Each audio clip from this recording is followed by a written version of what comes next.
You see, teachers are trying. They just need to know where they're at sometimes. They just need to know where they're at. And so the specifics of here are the strengths that you bring, and here are the two areas that are going to catch you. She said, I knew this all my teaching career. But she said, I don't know what to do about it. Welcome back to the Doc School Leader Podcast, where we're dedicated to the renewal and growth of school leaders. I'm your host, Kyler Martin.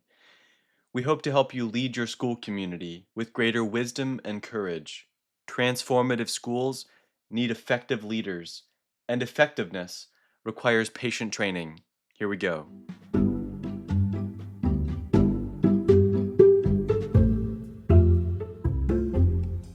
Just investing in a culture of growth, as we heard Gerald describe in the last episode, won't solve all our problems.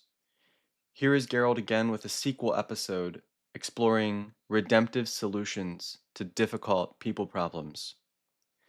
Few people enjoy wading into these difficult situations. Gerald won't tell you how to begin liking it, but he does outline a number of excellent methods for how to lead responsibly and honorably. This episode describes how to break down a problem by identifying the issues, agreeing on the issues, developing a plan, including specifics, following through, and establishing accountability. These methods will help you gain confidence and bring in clarity as you labor to help teachers stay in the classroom and grow if that's the right place for them, or how to support them in moving toward another vocation. This is not about toughing up as a leader. It's about school leaders who are ministers of God's grace through hard times. True or false? Teachers are difficult to find. So I think we've all been in situations where we really needed a teacher. And every year I hear stories from board members. Last year, I think I usually get some numbers coming my way, and last year I think the top one was 57 teachers that they tried before they found one. And by then, it was looking for living, breathing, moving human beings. And that was it. Not conducive to a good quality education necessarily, and I'm sure the Lord blessed it, but it's a little bit like playing the lottery probably, right, at that point? Sometimes you find a teacher at the last moment, and I'm starting this way because I think it has something to do with when we have teachers that need to grow and have issues need to be worked on. And I think in general terms, what I find is that we're hesitant to move into those areas because up ahead of us, we see the work it will take to potentially replace this person. And I think that's a little bit in our DNA as Amish and Mennonite schools. Like, just nobody really likes to go find teachers, actually.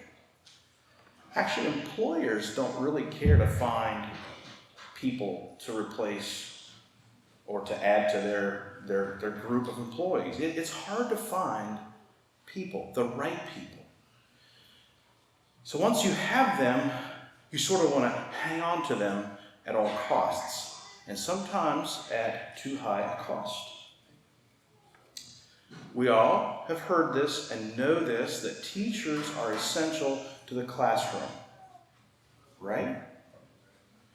And so that is why 70 to 80% of your budget goes into salaries. If it's not there, you need to evaluate your school a little bit. Because teachers are that important. They are the backbone of your school. And so a high percentage goes into salaries because people are the most important part of our schools. When teachers are doing well, the classroom just works. Board members enjoy their work more, right? When things are working well, teachers are doing their job, it's going well, there aren't relational stresses and difficulties, we enjoy our work. But the difficult times on our boards are when teachers or principals are not functioning well, and have issues that are affecting the classroom, that will affect the lives of children, that ultimately will affect the church. And so it is important, I think, to look at this subject of addressing teacher deficiencies. This really is part 2. My session yesterday was sort of laying the groundwork. Today it's, well, now what if it's not working out as well? And I want to start here by saying this, that the work of teaching is a redemptive work. It is partnering with God and His kingdom in training young people. And that process of training is redemptive work. It's making things right again. It's helping children see who they really are. It's helping them see the kingdom well. It's a redemptive work. It's a personal work. And so we are talking about addressing teacher deficiencies. I hope you bear in mind that I'm pro redemptive paths forward. This is not a session on how to fire somebody. Okay? That sometimes we let a teacher go. But my goal is a redemptive process by which we discern what is best. I'd also say here that none of us likes to address people problems. I should say none of us. Some of us relish that. Some of you actually, I was talking to a number of you yesterday, but one of you I just said, well, it's like this, a leader once said, to be a leader, you have to be able to enjoy and eat problems for breakfast, lunch, and supper. It's kind of true. But we don't really like to address problems. You see, teaching is very personal. When I sit down, now let me just make sure all masks are off here. When I sit down, I will think about the 20 things I should have said and the 54 things I said wrong, give or take. And I will second guess what I've just said. Did they interpret that well? Did I state that right? What if that meant this to that person in their situation? I wasn't even thinking about that when I prepared. And you go in circles because when I'm presenting, it's personal. Correct? It's personal. Teaching is incredibly personal. It is life on life. And when we're not doing well in the classroom and we need help, well, that's really personal. And addressing personal issues is not most people's definition of enjoyment and fun. And so,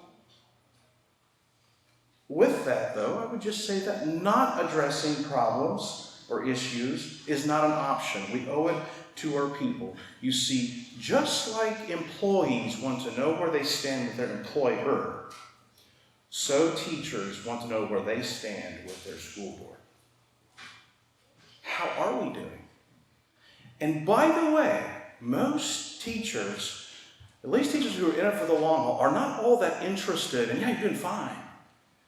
I don't know what fine means. Am I doing kind of, that means I'm doing okay. And you better up your game.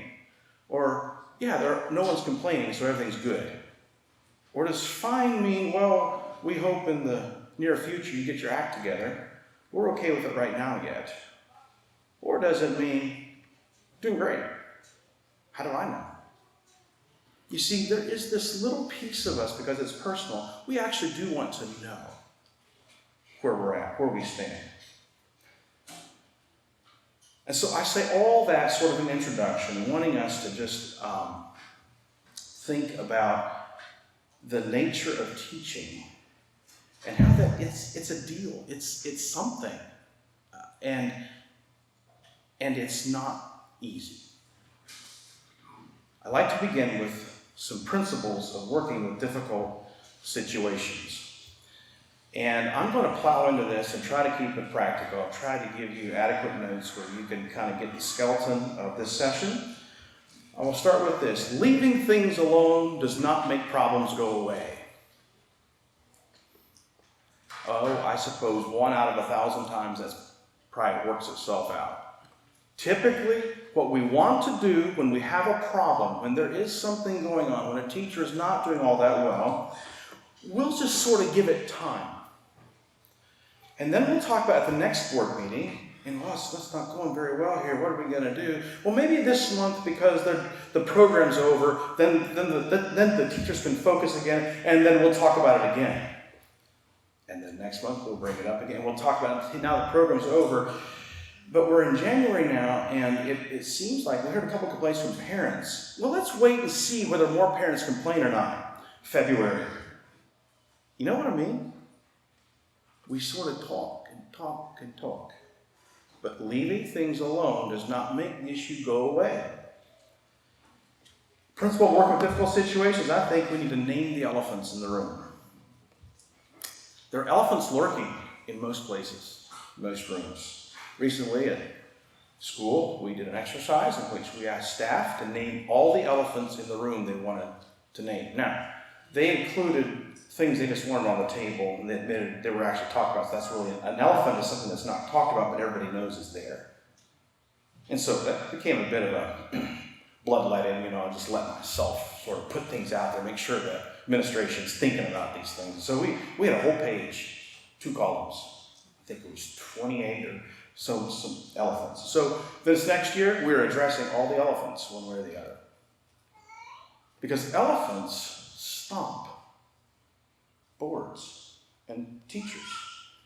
When there are unnamed elephants, we run into troubles. When teachers aren't doing well, the truth is the students know it, the parents kind of know it, and the principal knows it, and the board knows it. And sometimes we can't name the problem, which means we can't actually work redemptively to grow this person. Everybody knows it's not going well, but nobody can talk about it. We have to name the issues, name the elephants. I just want to say here, too many times we put people in classes that should not be in the classroom. I hate to say that, but I think that's true. It's not fair to put teachers in impossible situations. If you have a group of 11 boys, 2 girls in 5th and 6th grade, and they've been a problem in your school, to hire an 18-year-old August 14 to teach that group is not fair to that teacher. Does that make sense? You're putting a teacher in an impossible situation. They are bound to fail. They're bound to not work. Now, there are exceptions. I'm speaking broadly. Sometimes it's an issue of age. They're simply not ready. Sometimes it's their personality does not lend itself well. Sometimes it's competence. Sometimes it's a lack of discipline, personal discipline or classroom discipline. It's not working. But sometimes we actually know these things about a teacher and put them in that situation anyway. We will be in difficult situations if we do that. And I would ask us to be very careful with that process of who we hire, so we don't put teachers in impossible places. Too often, the last person to really hear about the problems in a classroom is the teacher. There's often discussion within the student body. Other teachers talk about it in hushed tones. Boards talk about it like I was noting, board meeting after board meeting. And yet few want to address the issue and figure out how to help this teacher. Because what it means is it means a difficult conversation. I have never enjoyed personnel problems. I've had plenty of them, it feels like, but I have never enjoyed them. So what are some principles of difficult conversation? So we're establishing that when we have a teacher who does need to be brought along, we need to start talking. What are some of those principles? Perhaps you heard about the husband who lacked some basic tact, and early one morning his wife left for a trip abroad, and that very day their beloved poodle died. When she called home that evening, she asked how everything was, and he just blurted out, well, the dog died. And she was shocked, and she was crying, and she said, you're so tactless, you're so strong, you don't think about me. And he said, well, help me, what should I have said? Well, you should have broken the news gently, she said. Perhaps in stages. When I called you from New York here, what you could have said is, the dog is on the roof. And the next day when I called you from London, he fell off the roof. And the next day when I called you from Paris, you could have told me, well, he's at the vet. He's in the hospital. And finally from Rome, maybe you could have said, the dog died. Husband thought about that a little bit. His wife asked, well, by the way, forget about the dog. How is my mom? She's on the roof.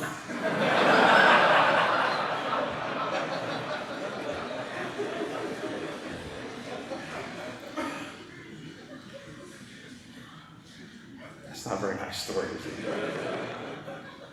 You see my point? I think it's helpful to be clear about what we're talking about. But we also need to bring it to people in a certain way. And I'd like to read just a few. I'm not going to read all of this, Ephesians 4:1-6 and 4:14-16, but I'll read this, that we should no longer be children, tossed to and fro and carried about with every wind of doctrine by the trickery of men and the cunning craftiness of deceitful plotting, but speaking the truth in love, may grow up in all things into him who is the head, Christ, from whom the whole body, joined and knit together by what every joint supplies, according to the effective working of which every part does its share, causes growth of the body for the edifying of itself in love. The sensitive nature of working with struggling teachers calls for grace and truth, but not going around the mulberry bush a number of times to get there. Grace and truth. Think about it as a bit of a seesaw. There's love and there's truth. And it's not either or. It's both and. We need both. And so, we tend toward one extreme or the other. And this is a place where I just want to say to board members and principals, know thyself. Some of you are very truth-oriented, and you have no problem seeing everything in black and white, and you can just say it the way it is. If that's you, thanks be to God that's your gifting, you might want to emphasize and think about the love side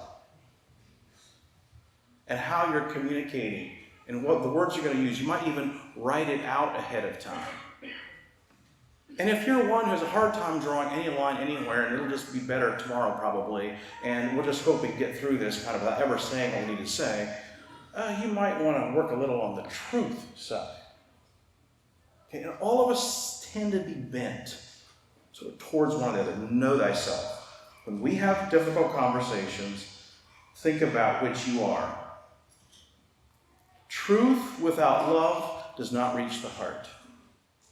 It is very difficult to receive as a teacher when it's all truth, it's matter of fact, it's business, this is the problem, here's the issues, we're going to fix this and move on.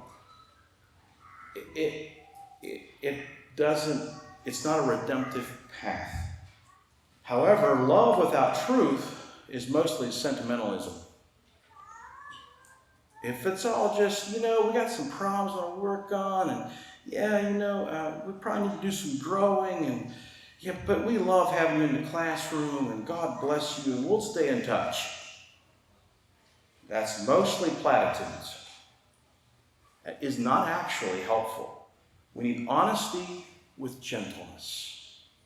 If you as a board member hear something, and it's a huge problem, do not speak if you are uptight. You will regret it. And you can actually wreck people this way. We are not bulldozers. We are carers of people. And so just honesty with gentleness. And teachers can handle that, typically. And if they can't, it might not be the right fit anyway. But honesty with a lot of gentleness really goes a long way. Clarity with compassion. If there's one thing I want you to take away here, I think, is clarity. What are we talking about? What is the problem? Can you put words to the issues? If you cannot, well, it's just a feeling I have. I just don't like her attitude. Time out. We're not clear about what we're talking about. We need clarity with a lot of compassion. I'll probably come back to clarity a number of times, but can you say what you mean by attitude? Well, it's kind of like she's arrogant and doesn't... Okay, so is arrogance the issue? Well, it's not really arrogance. It's okay. Well, what is it? And we actually, as boards and principals, need to take that into the corner until we have something that we're very clear about. Teachers don't know what to do with vague things. That I don't know what to do because I don't know what the problem is. I don't know how to move forward. They're stuck. And so I encourage us to get clear. Sometimes I'll say this, that I hear teachers talk about how that the body language and the words didn't make sense together. The words communicated one thing, the body language was quite another. They didn't know where they were at. So clarity really is a whole person thing, where we are settled in what we see, and we're settled on a path. And then I just want to say this. There is always more than meets the eye. And if you as board members can just remember that, there are things that take place, and there are personal issues in teachers' lives, and maybe the uncle is in the hospital while the first cousin was just killed yesterday, and there's a struggle financially, and the car broke down, and it's just a really, really bad week. And sometimes it just helps us remember there's usually more going on than what we can see on the surface. So we seek to understand a person's perspective. It doesn't mean that we don't speak truth, but as part of the process of working with a teacher, we ask questions. We try to figure out what is going on, and we just recognize there's more going on here than probably most people realize. That doesn't mean it changes the path. It just means that we offer understanding, compassion, gentleness. What Paul calls for in speaking the truth in love is actually kind of hard, because it's tied into our own insecurities about loving people and not knowing how they will react to us. I'll leave that. So how can we help struggling teachers? First of all, I'm going to circle back. Identify the issues. Not all of them necessarily. Some of us, like yours truly, have so many problems, I don't know where you start. But why don't you pick out the top 2 or 1, and let's work there. But we identify the issues, discern the most important ones. What's a foundational issue for this teacher is not doing well, not developing, not growing, and there's lots of complaints, and you're dealing with problems all the time. What are the issues? If we worked on this issue, it would solve about 4 others. Spend time thinking about what are the foundational issues. Identify the issues. Clarity about what is actually going on. Secondly, and I don't know, it depends on how you're structured. So I'll just say it this way. The board and principals should be together on the issues needing to be addressed. Okay, you cannot have the principal seeing it one way and the board another way. So probably in most of your schools, the board is hiring and firing, right? But the principal who's on site, he needs to understand what is going on. 5-second bunny trail, 10, 15 seconds. The principal should be in your board meetings, for almost all meetings. Thank you. Because that's the only way I know how to bring that together, how to get clarity together. How do we decide together what the issues are? Because the man on the ground in the school has to deal with this, and is going to be one of the solutions to growing this teacher. It also gives you common language. I would encourage you to write a statement about what the issues are, not to email out so it can be forwarded to 25 people, but so the board itself and the principal understands what it is that we're dealing with, so we have common language. One person has one term for it, another person has another term for it. Pretty soon, the teacher feels like they don't know what the problem is. Okay, it happens. Helping struggling teachers means we're going to be direct and we're going to be kind about the issues. I already talked about that, but it does not help teachers to be indirect and to, here we go round the mulberry bush, the mulberry bush. Don't go there. It is just not helpful. They know there's something wrong, just don't know who else knows it. You might as well come out and help them understand. Helping struggling teachers means we need a plan. You need to lay out a path forward. And so, here are some elements of a plan that I think we should utilize when we are dealing with helping a teacher grow, trying to figure out, are they a fit? We're going to give them a path forward. We're not trying to get rid of them. We're trying to help them stay in the classroom if that's the right place. And so, first of all, we're going to be clear about who is responsible to carry out this plan. Who? Well, the board. I'm saying who? Well, it's either the chairman or... No. Who? One person needs to be appointed to see the whole thing through. It may be the chairman, but one person. Please don't triangulate these kinds of things. With multiple people trying to help this teacher, and the teacher doesn't know where his help cometh from. It comes from the Lord, but he's pretty sure there's other people that are trying to help, and he doesn't know who he's responsible to. What's going on? Be very clear. One person needs to be the point person. Think about chain of command there. And so the plan includes the issues. We're going to be clear about the issues. We're going to write the issues down. Here's what we want. We're going to talk about the steps that need to be taken. What are we going to do? And so, this teacher has a problem. And the problem is classroom management. And the classroom is actually falling apart. There's spitballs flying, typically. There's paper airplanes being made. It's general chaos. That's what's going on. And so we've talked about class management. We tell teacher A, the issue as we see it is that when you are in front of the classroom, you're trying to demand respect rather than earn respect. And students not responding well to you. And we're having trouble. And you're feeling, yeah, I feel that. They don't want to do what they tell me. Those parents need to understand how in the world they're supposed to train their children. Red flags. Okay, that's fine. Maybe our parents aren't perfect, but we need to work on classroom management. This thing's going to fall apart before the end of the year if we don't do something. And so I want to help you. I want to help you get there. Now we're going to work on the steps. And I like when the steps to be taken can actually include the teacher. What do you need to grow? The board has some ideas about what they want. Here are things that they could do. And maybe that teacher also has ideas. Well, I feel so frustrated because I don't know what to do in these 4 kinds of situations, and they come up almost every day. And I feel like I blow those all the time. Maybe it's going visiting another school for 2-3 days.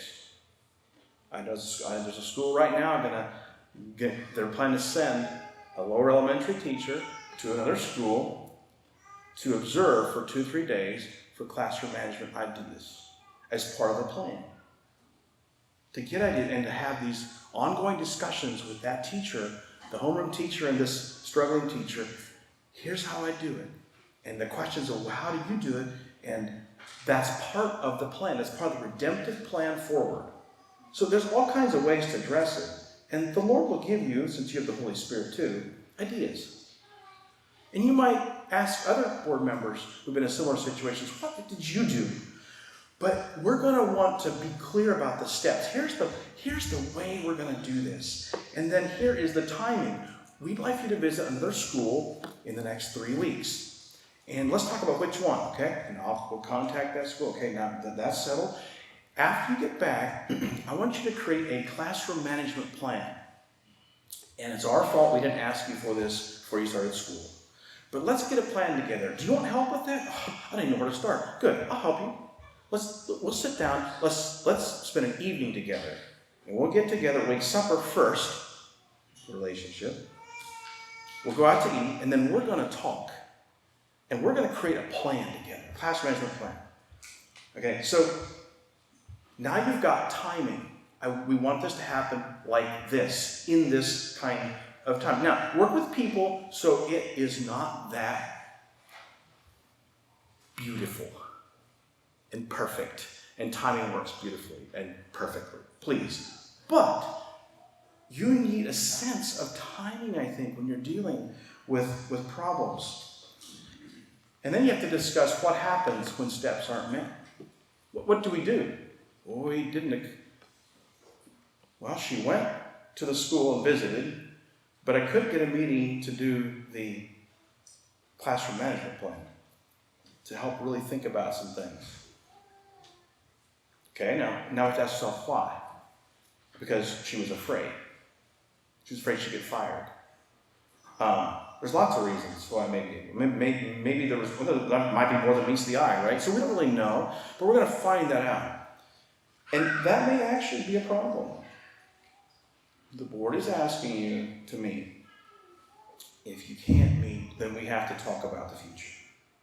But we want to help you. It's a posture of redemptive paths forward. It is not a posture of get it perfect or you're out of here.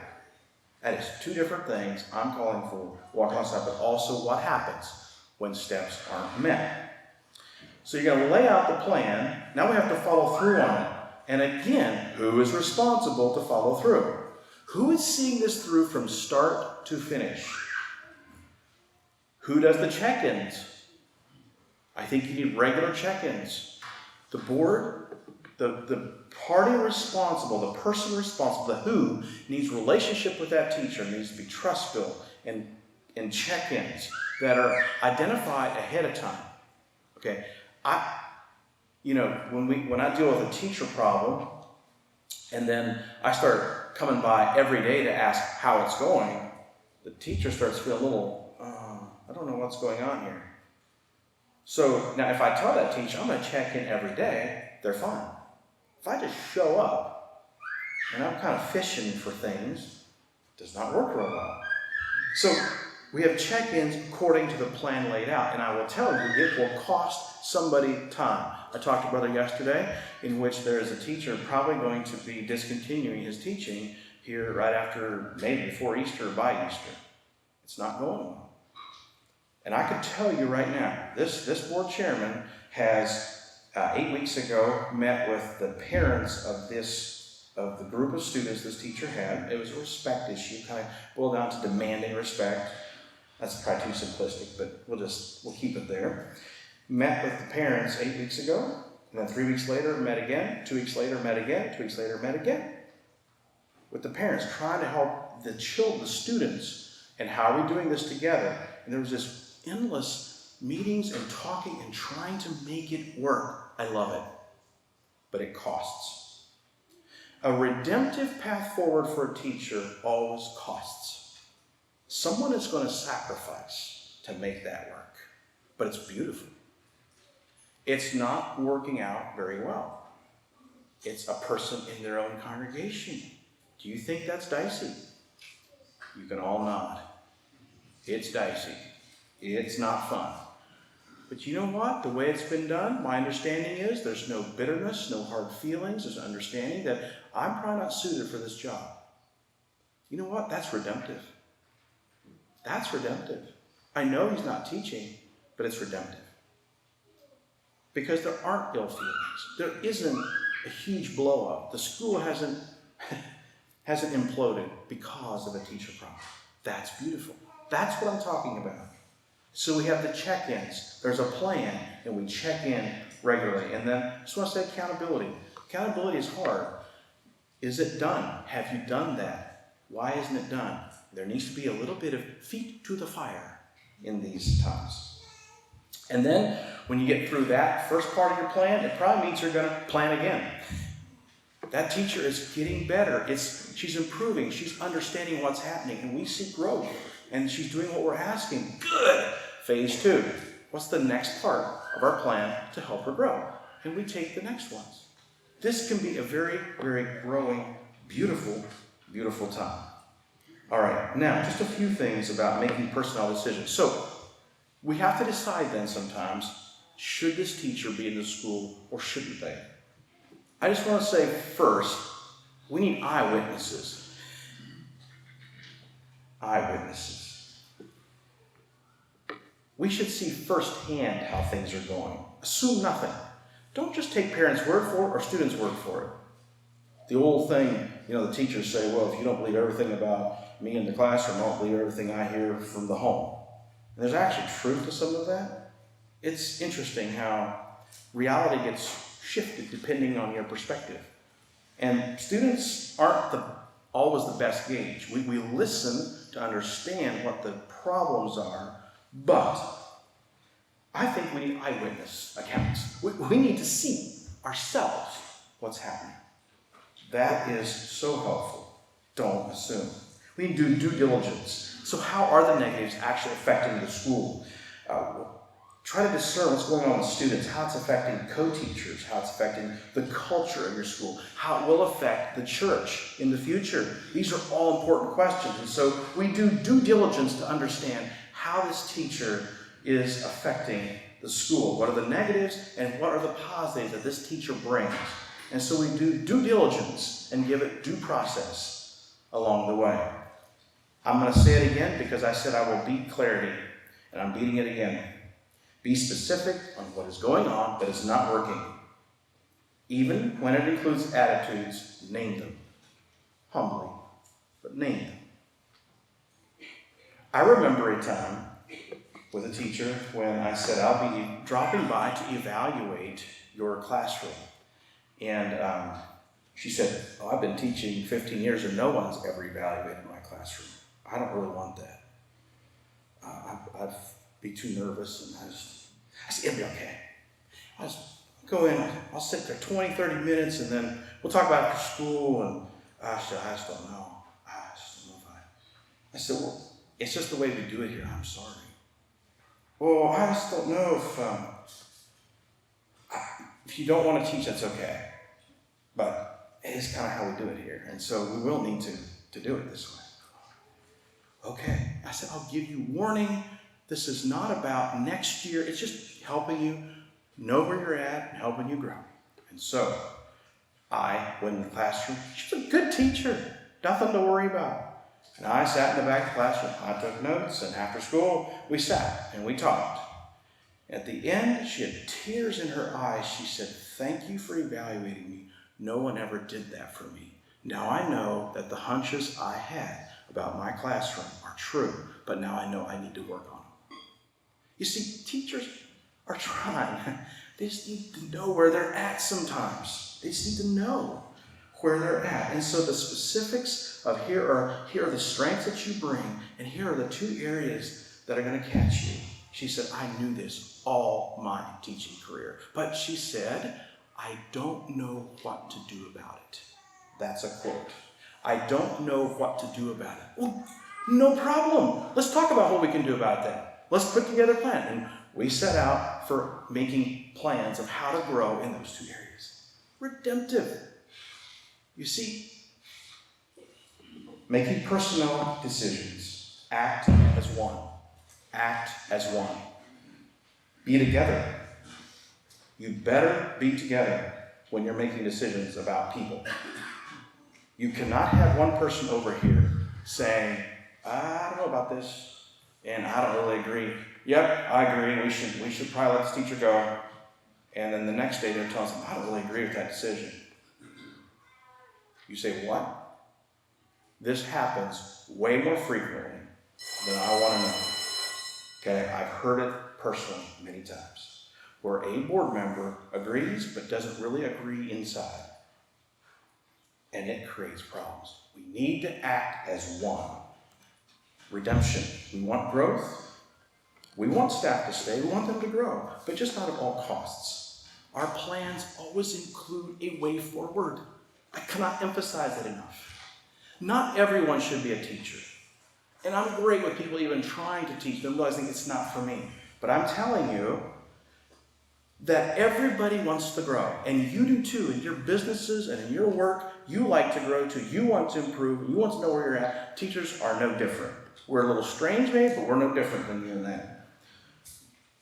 Church is important. Do what is best for your church in the long haul. Do what is best for your church in the long haul. Mission critical.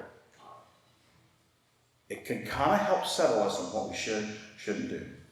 And then making decisions that are really important. Think about the future of the teacher. If you have to let a teacher go, help them find other meaningful work. Help them transition. Bless them. Be a part of their future. Engage with that. And ask them how it's going. And meet with them sometimes. And maybe you need to go out for breakfast with that brother I was talking about. Maybe the chairman should go out with that brother for breakfast every other month for the next year. Just to create that. You see, that is engaging with the problem. It's saying, I love you. It's not a very good fit. It's not working. But I love you. You're my brother. Be a part of the solution. All right, and finally, sometimes this creates problems among co-teachers. When there are issues in a staff member, it often creates problems for co-teachers, students, parents. And sometimes when we're working with these situations, we're helping a teacher, I just have a few things quickly that you should think about when having your conversations with teachers while there's stuff kind of floating around. Speak no evil of this teacher. Speak no evil. Believe the best. Be realistic. No one gets from 0 to 60 in 2 seconds. Be realistic about your time. Be understanding. Don't take sides. Listen to the frustration, but be careful. You're the adults in the room as the board, and you have to step back and be objective. Be careful about who hears what from whom. Very important. Folks, if you're a board member, your chair, whenever you speak, you're speaking as a board member, you better be careful what you say. And in personnel issues, that needs to come through, I think, the chairman, personally. And be as transparent as necessary with people, but not one bit more. We don't need to hide, but we do not need to air the dirty laundry, folks. Think about you being that teacher. The purpose of growing teachers is to see them flourish so they can teach our children well. It's a big deal. And so we, with truth and love, work with teachers. Give them redemptive ways forward. We speak the truth in love because we love the kingdom of God and His church. And by doing that, we're growing and growing and growing this kingdom through the important mission of the school that is carried out by the teachers in your school. God bless you as you work with the people in your school.